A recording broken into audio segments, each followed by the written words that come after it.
Madam Speaker, I ask for unanimous consent to address the House for 1 minute. Objection. Madam Speaker, I'm certain that everyone knows by now approximately 50 people lost their lives in a tragic plane crash last night in western New York. This crash occurred in the hometown of our colleague Chris Lee, who has left Washington to assist in efforts ongoing in western New York.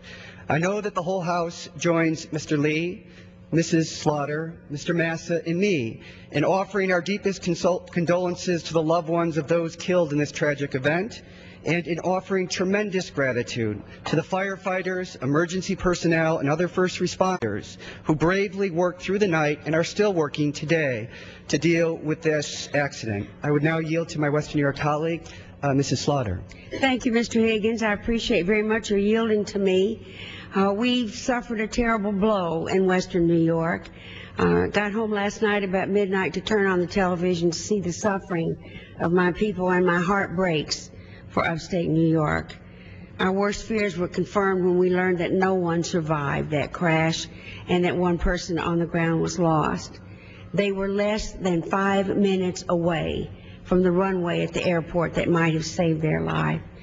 It's always a tragedy, and just this week we stood with our colleague Mr. Cole to worry and concern with him for the loss that he had in his district due to the tornado. We appreciate that in western New York we take care of each other, and in the House of Representatives we care very much for each other as well.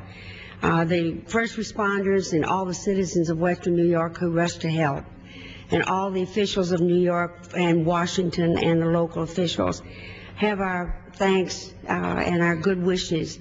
We will do everything that we can to try to ease the pain, to ease the suffering, and hope to God that this does not happen to us again. Thank you. I yield back to Mr. Higgins. Madam Speaker, I ask that the House observe a moment of silence for the families and the victims of this tragic event.